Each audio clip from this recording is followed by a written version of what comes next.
The Riverside Ravens hadn't won a game in 43 days. 43 days of humiliation, of watching highlight reels that made them look like they'd never touched a basketball before, of sitting in silent locker rooms while reporters whispered about curses and bad luck and whether the franchise was cursed. But Marcus Chen, the team's equipment manager, knew it wasn't a curse. Standing in the equipment room at 3 in the morning, surrounded by jerseys and sneakers and the smell of leather and sweat, he noticed something nobody else had. The basketballs felt wrong. Not deflated, not overinflated, just wrong.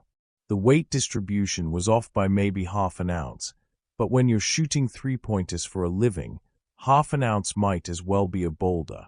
He picked up another ball. Same thing. Then another. All of them, subtly wrong. Marcus pulled out his phone and started recording. If you're watching this, you're about to see something nobody believes. The Ravens aren't cursed. Someone's been sabotaging our equipment, and I'm going to prove it. He squeezed that subscribe button into frame, then got back to work. Marcus had been with the Ravens for 6 years, invisible in the way that support staff always are. Players walked past him like he was furniture. Coaches never learned his name, just called him Hey You or Equipment Guy. But Marcus noticed things. He noticed when shooting percentages dropped. He noticed when players complained about their shoes feeling tight even though the sizes hadn't changed. He noticed patterns. The next morning, he arrived at practice 4 hours early. The gym was empty, just him and the echo of his footsteps on the hardwood. He set up a scale he'd borrowed from his apartment kitchen, the kind you use for measuring coffee beans, and started weighing basketballs. Official NBA regulation, 22 ounces, give or take 0.25 ounces.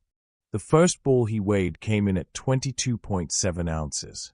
The second, 22.8. The third, 23.1. Every single ball was overweight. Not by much, but enough. Enough to throw off muscle memory. Enough to make free throws that should sink instead clang off the rim. Enough to make the Ravens look cursed when really, they were being sabotaged. Marcus grabbed his phone again. See this. These balls are all too heavy. Watch what happens when I shoot with them versus a regulation ball. He spent the next hour shooting, documenting, comparing. The regulation ball swished through the net 8 times out of 10. The sabotaged balls? 3 out of 10, maybe 4 on a good streak. He had his evidence. He took it to Coach Davidson, a gruff man with 30 years in the league and absolutely zero patience for conspiracy theories. Equipment guy, Davidson said, not looking up from his playbook. We've got practice in 20 minutes. Whatever this is. Coach, someone's sabotaging the balls. Look at these weights. Look at the footage. Davidson glanced at Marcus's phone for exactly 3 seconds. They are basketballs. They are round. They bounce. That's all I need to know. You want to help. Make sure there's cold water in the coolers. Marcus left the office feeling like he'd swallowed glass. He'd found something real, something that explained everything, and nobody would listen because he was just the equipment guy. But that night, things got worse. The Ravens lost again, this time by 30 points. And after the game, Marcus checked the equipment room and found that someone had slashed 3 of the backup jerseys. Not all of them, just 3. Just enough to send a message. Marcus sat on the floor of the equipment room, surrounded by damaged jerseys, and realized something crucial. This wasn't just about heavy basketballs. This was bigger, more organized, more personal. He'd solved part of the problem, but another part had just revealed itself, and it was worse than he'd imagined. He pulled out his phone one more time. We need someone who can analyze this. Someone who can see the patterns I'm missing. Because whoever's doing this, they are escalating. Dr. Amara Williams had season tickets to Ravens games, had watched every match for 5 years, and had filled 17 notebooks with statistics that nobody but her would ever care about. She was a data analyst for a pharmaceutical company by day, But basketball statistics were her obsession. She tracked everything: shot percentages by quarter, performance correlations with travel schedules, injury patterns, referee tendencies. When she saw Marcus's video go viral on basketball Reddit, she recognized something immediately. She'd been tracking the Ravens' shooting percentages, and they'd dropped exactly 17% over the last 43 days. But not evenly. The drop was concentrated in specific areas: free throws down 22%, three-pointers down 19%, but layups only down 4%. The basketballs explained the shooting, but it didn't explain everything else. Amara pulled up her spreadsheets, the ones she'd been maintaining religiously, and started running correlations. She cross-referenced shooting percentages with player complaints, injury reports, equipment changes, travel schedules, everything she could think of. And there it was, hidden in the noise. Every time the Ravens played a home game, their performance dropped more dramatically than road games. Home court advantage should make them better, not worse. But the data didn't lie. At home, they were shooting 12% worse than on the road. At home, they were committing 18% more turnovers. At home, they were losing 94% of their games. Amara grabbed her laptop and drove to the arena. She'd never actually been inside except as a spectator, but she found a side entrance where staff were unloading catering supplies and slipped in behind them, laptop tucked under her arm. She found Marcus in the equipment room, still examining damaged jerseys. "You're the guy from the video," she said. "The balls are too heavy." But that's not the only problem. Marcus looked up, startled. "Who are you?" "Someone who's been tracking every statistic for this team for 5 years. Look at this." She opened her laptop, showed him the graphs, the correlations, the undeniable pattern. Something's happening during home games specifically. The balls explain the shooting, but not the turnovers, not the mental errors, not the complete collapse. Together, they started digging. Amara pulled up game footage on her laptop while Marcus inventoried equipment. They worked for 6 hours straight, ordering pizza at midnight, comparing notes, building a timeline. Amara found the next piece. In footage from 3 weeks ago, she noticed that the arena speakers seemed louder than usual during crucial moments. She pulled up the audio waveforms and compared them to older games. "Look at this. During free throws, there's a high-frequency sound being played. It's barely audible, but it's there. Studies show that certain frequencies can affect concentration and hand-eye coordination. Someone's been playing subliminal audio during our home games." Marcus stared at the waveforms. "So we've got heavy basketballs, we've got audio sabotage, we've got slashed jerseys. This is organized. This is someone with access to everything." But before they could dig deeper, the lights in the equipment room flickered and died. Emergency lights kicked in, bathing everything in red.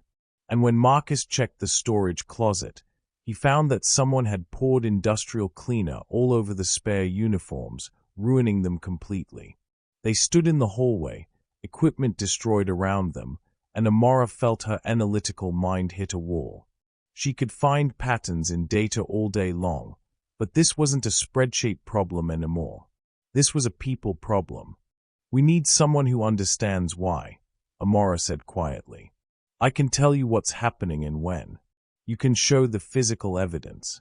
But we need someone who can figure out who's doing this and why they hate this team enough to destroy it." Jazz Reeves had been the Ravens sports psychologist for 3 years, and in that time, she'd learned that basketball was 10% physical skill and 90% mental warfare. She knew every player's insecurities, their family issues, their secret fears. She knew which ones crumbled under pressure and which ones thrived on it. She knew the team better than they knew themselves. When Marcus and Amara showed up at her office at 7 in the morning with wild eyes and wilder theories, she listened. Not because she believed in sabotage necessarily, but because she believed in the data Amara showed her and the evidence Marcus presented. "Okay," Jez said, leaning back in her chair. Let's say you're right. Let's say someone's systematically sabotaging the team. That's not random vandalism. That's personal. That's someone who wants to watch this team suffer. So the question isn't what or when. The question is who and why. She pulled out her own files, years of notes on team dynamics, conflicts, grievances. She cross-referenced them with the timeline Marcus and Amara had built. The sabotage started 43 days ago. What happened 43 days ago? Jazz flipped through her calendar. 44 days ago, the Ravens had cut a veteran player named Derek Mills. He'd been with the team for 8 years, was beloved in the locker room, but his performance had declined, and the front office wanted to clear salary cap space. The cut was brutal, public, and humiliating. Derek Mills, Jazz said. He was devastated when they cut him. I talked to him for 2 hours the day it happened. He kept saying the team had betrayed him, that he'd given them everything. Where is he now? Marcus asked. That's the thing. The team gave him a ceremonial position. Consultant or something. He still has arena access. He still comes to every game. He's here all the time. Amara pulled up security footage on her laptop. Sure enough, there was Derek entering the equipment room at 2 in the morning 12 days ago. There he was again, near the audio control booth during a game. There he was, wheeling a cart of cleaning supplies past the uniform storage. He has access to everything, Marcus said. He knows the arena better than anyone. He knows the schedule, the security patterns, when rooms are empty. But Jazz shook her head. That's the what. I need to understand the why. Derek's not a monster. He's a hurt man who feels betrayed. If we're going to stop this, we can't just catch him. We need to reach him. She spent the next 2 days trying to contact Derek, leaving messages, texting, showing up at places she knew he'd be. Finally, she found him in the arena parking lot, sitting in his car, staring at nothing. Derek, she said, sliding into the passenger seat uninvited. We need to talk. There's nothing to talk about. I know what you've been doing. The basketballs, the jerseys, the audio, all of it. And I understand why. But Derek, you're not just hurting the organization that cut you. You're hurting players who had nothing to do with that decision. You're hurting Marcus, who's just trying to do his job. You're hurting fans who still wear your jersey. Derek's hands tightened on the steering wheel. They threw me away. 8 years, and they threw me away like garbage. I know, and that was wrong. But this doesn't fix anything. This just makes you someone different than the person I know you are. Derek turned to look at her, and Jazz saw something in his eyes she recognized. Not anger. Grief. I don't know how to stop, he said quietly. I don't know how to not be angry every second of every day. Jazz reached for her phone, started to call security, started to do what she knew she should do. But then she stopped. Because catching Derek didn't solve the real problem. The team had treated him terribly, had discarded him without dignity, and now everyone was paying the price. She sat in that car with Derek for 3 hours, talking, listening, trying to find a path forward. And by the end of it, she realized something crucial. She could get through to Derek emotionally, could maybe convince him to stop, but the damage was already done. The equipment was still sabotaged. The audio system was still compromised. The team was still in free fall. Wait, Jazz said, a thought crystallizing. What if we work together? All of us. They met in Marcus's equipment room at midnight.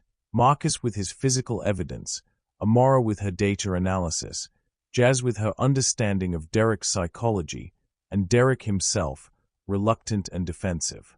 This is insane, Derek said. You want me to help fix what I broke. We want you to be part of the solution, Jazz said. You know this arena better than anyone. You know where all the sabotage points are. We can't fix this without you. Marcus stepped forward. Look, what you did was messed up. But I get it. I've been invisible here for 6 years. I know what it's like to feel disposable. But destroying the team doesn't undo what they did to you. Helping save it. That's a better revenge than sabotage ever was. Amara pulled up her laptop. Here's what we're dealing with. 12 different sabotage points. Some we know about, probably more we don't. We've got 72 hours before the next home game. If we can't fix this by then, the team's going to lose again, and the franchise might not recover. They spread out papers, blueprints, schedules across the equipment room floor. This was bigger than any of them had realized. The audio system had been modified at a hardware level. The basketballs had been systematically replaced over weeks. The climate control system for the locker room had been adjusted to create uncomfortable temperatures that affected performance. We need a plan, Marcus said. Something coordinated. We can't just randomly fix things. Derek, where else did you sabotage? Derek hesitated, then started talking. The water supply to the coolers had subtle salt added to cause dehydration. The lighting in the practice facility had been adjusted to strobe at frequencies that caused eye strain. The court itself had been waxed with a slightly different compound that made it fractionally more slippery. Jesus, Amara muttered, typing notes frantically. This is comprehensive. They worked through the night, designing a plan. Marcus would handle all the physical equipment, balls, jerseys, anything tangible. Amara would tackle the technical systems, audio, lighting, climate control, anything involving electronics or programming. Jazz would handle the human element, talking to Derek, making sure he followed through, preparing to explain everything to the team and the front office. And Derek would show them where all the sabotage points were, use his access and knowledge to guide them through the arena's infrastructure, and hopefully, find some kind of redemption in the process. But at 4 a.m, as they were finalizing their plan, the equipment room door opened. It was Margaret Castellanos, the team's owner, flanked by 2 security guards. "What," she said, her voice cold enough to freeze nitrogen, "is going on in my arena at 4 a.m? And why is Derek Mills, who should not have access after his behavior issues, standing in my equipment room?" Marcus, Amara, and Jazz all started talking at once, but Margaret held up a hand. "I don't want excuses. I want answers. You have 60 seconds.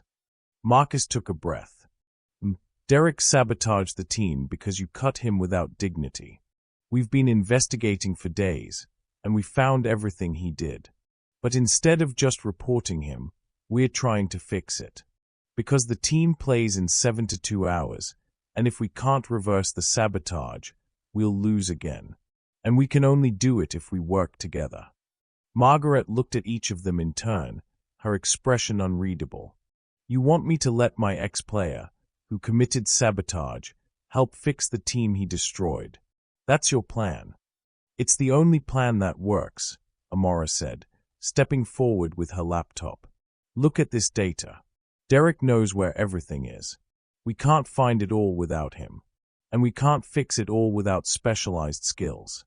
Marcus knows equipment. I know systems. Jez knows people. We need all 4 of us, or we need to forfeit the season." Margaret was silent for a long moment. Then she said, "I hired security experts. I hired consultants. I hired investigators. And you're telling me that you people, our equipment manager, a random fan with a laptop, a psychologist, and the man who caused this mess, are the ones who can fix it?" "Yes," they said in unison. Margaret looked at them, and something shifted in her expression. "Fine. You have 72 hours. But if you fail, Derek goes to the police, and the rest of you are fired. Am I clear?" They nodded. "Then stop standing around and start fixing my team." They split up, each taking their piece of the puzzle, moving through the arena like a surgical team. Marcus started in the equipment room, replacing every basketball with brand new, properly weighted ones. He checked sizes on every shoe, replaced damaged jerseys, inventoried every piece of equipment 3 times.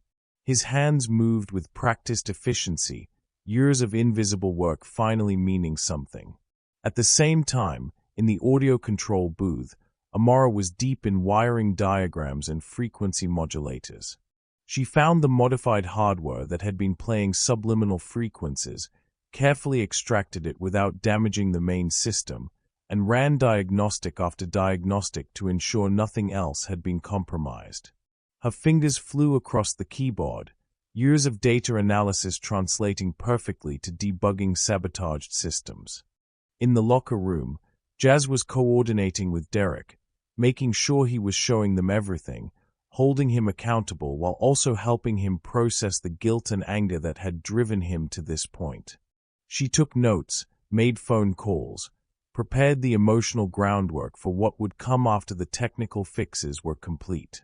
But 18 hours in, they hit their first major obstacle. The court waxing couldn't be undone without resurfacing the entire floor, which would take days and cost hundreds of thousands of dollars. "We're stuck," Marcus said over the group text. "Even if we fix everything else, the players are still going to be slipping." Amara stared at her screen, running calculations. Then an idea hit. What if we don't remove the wax? What if we add a different compound to the shoes? Something that increases traction. Marcus thought for a moment. Yeah, I can do that. It'll take time, but I can treat every player's shoes with a friction-enhancing spray. It's technically legal. They kept working.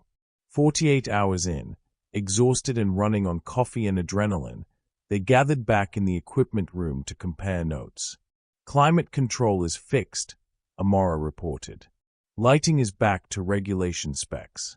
Audio system is clean. All equipment is replaced or treated," Marcus said. "Balls are perfect weight. Shoes are friction enhanced. Water is clean." Jez looked at Derek, who nodded slowly.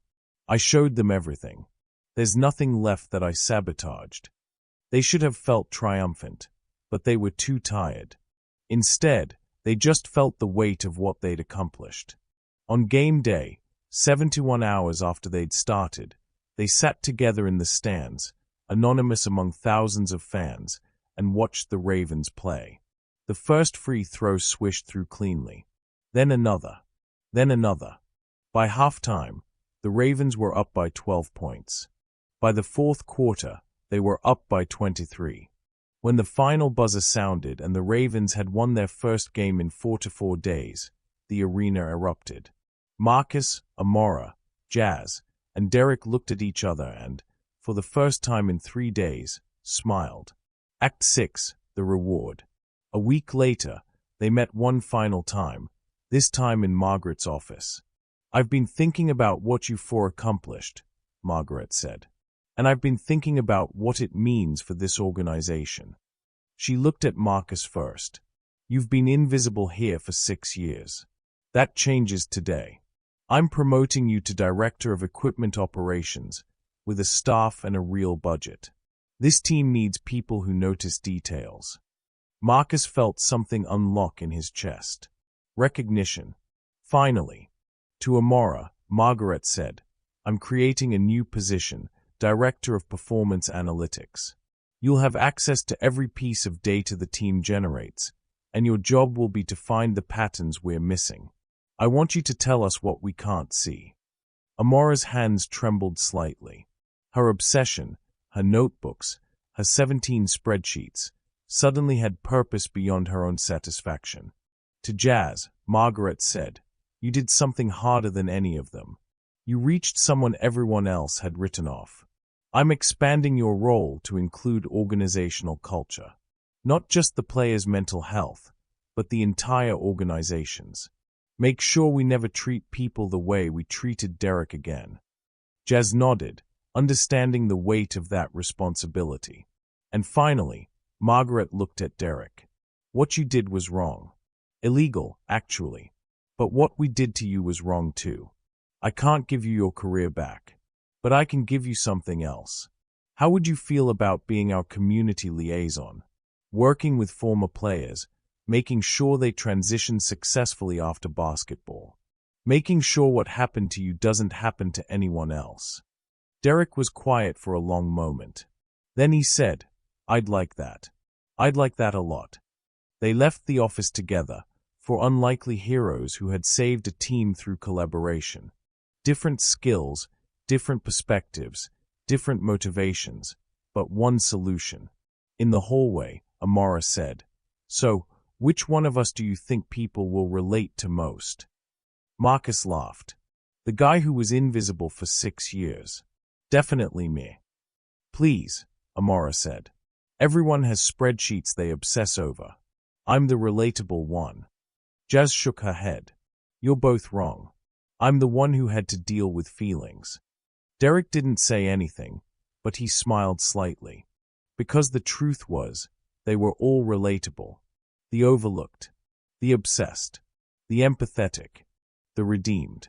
Different people with different gifts, but in the end, that's exactly what had made them a team. The Ravens went on to win 7 more games in a row.